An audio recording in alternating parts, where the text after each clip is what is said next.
After all of this poetry reading, I had to pull my hair back. It's just too rainy out, and for people in Austin, I don't mean rainy street. It's just a rain fest going on right now. So, anywho, I thought that I would share with you poetry from the book Every Event of the Year, Volume 1, January through June, and I would look for poems from April for you. And the first one I thought I would do, well, it would make sense, would be from April Fool's Day. And that is a poem that's called Ask Me If I'm a Truck. This is the 2019 April Fool's Day edit of it. And this is one of the cool things about books like this. If I have images for the poems that have appeared on Instagram and Facebook and Twitter and Pinterest and Tumblr, I would put them on there as well. And I'm going to arc my page, show it to different cameras, ask me if I'm a truck. I have no idea what this is showing you, but then I show it over here. If you can see it, I have to look and see, can I see this? And it's just a picture that's ask me if I'm a truck, and there's a poem. And when I've got images and I do stuff with computers, I guess I'm going to try to incorporate being socially distant while being very technologically media heavy in my socializing. I'll share that with the book for you as well. I'll try to combine the old with the new. This poem is called Ask Me If I'm a Truck, and this is the 2019 April Fool's Day edit. So I worked for years part-time with about 10 guys in an ice cream parlor, since the owner assumed that guys were stronger. Guys could scoop the ice cream better. That was his idea.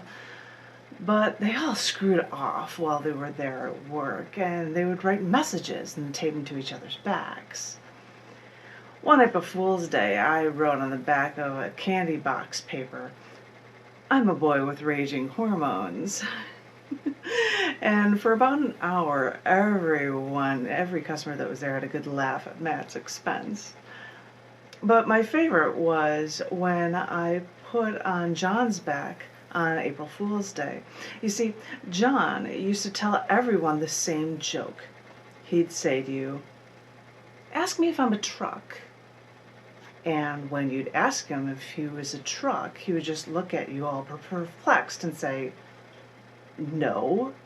Like, why did you ask me that? So anyway, I got a signature on his back that day, and that said, "Ask me if I'm a truck." And for the rest of the day, all these customers did it. They all got really confused, but they all just asked him, "Ask me if I'm a truck." And John was totally confused because he didn't tell anyone to ask him if he was a truck in the first place. It was absolutely hysterical. You think about all the fun jokes that you can pull on with people, and that is totally one of them, I will tell you. And I think what I'm going to do for the next set of poems for you guys is a couple poems that were also in the most recent issue of CC&E magazine. They were ones that were for, let's try April 3rd, because that's the day that Ted Kaczynski, the Unabomber, was actually arrested. And in honor of that, I had written this piece called Kaczynski's Manifesto. As a journalist and as a woman who wants to share their story with their literary compatriots, it seemed fitting to include the Unabomber's Manifesto in the, get this, electronic version of my literary magazine. How is that not a stab in the back for the man who hated technology? As a writer, I try to get the word out to as many people as I can. So sure, I choose to sell my soul and succumb to the World Wide Web as a means to an end.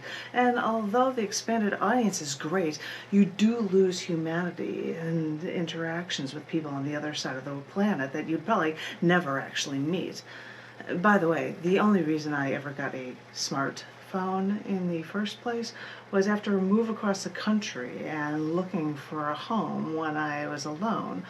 So I suppose I'm a Luddite at heart, and I can totally comprehend how, when I want to have my own space, how too many people can be too much of a problem. If I wanted to be left alone, if I was trying to shock the system and I was trying to keep my space, sure, I'd remain unkempt. Even Albert Einstein didn't worry about his looks or getting out of his pajamas when he was writing his manifesto.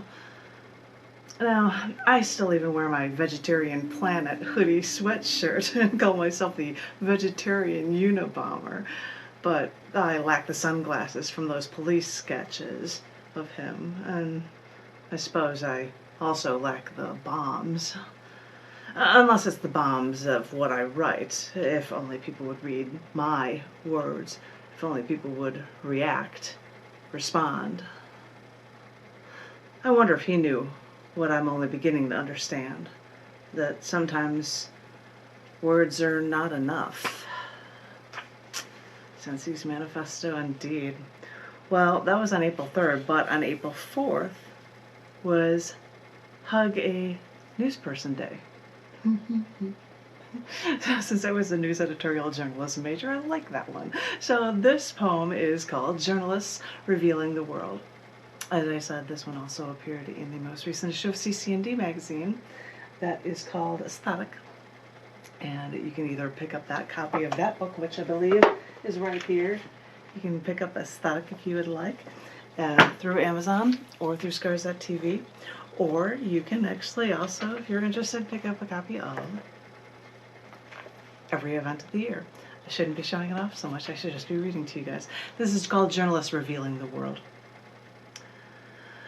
When researching and releasing the news by breaking the stories, say, of academics' exploitation of funding from the original desired location, it might not sound like it's groundbreaking material, but that is at the heart of what we journalists do.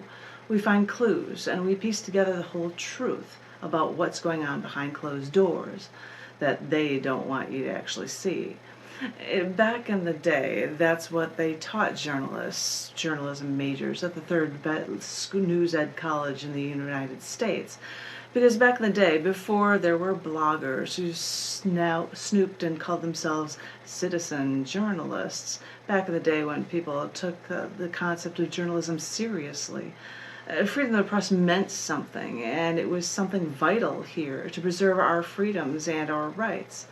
And that was our oath as journalists, to tell you everything we could so that you could make truly informed decisions. And we'd be locked up to protest or to protect our sources because, as I said, we made an oath that is what is best for all in the world. Once people were tracking down a Nazi Jew killer, when he was stationed in Rome, who escaped persecution, fleeing Germany and Italy. When ABC News reporter Sam Donaldson joined up with the Nazi hunters on their final leg of their quest, they cornered the Nazi captain Erich Prepke, and he found him on the street. The people who tracked him found this man, and they were stunned when they heard this American television reporter fire one question after another at this man, not allowing him to rest on any of his responses. Because, you see, when it comes down to it,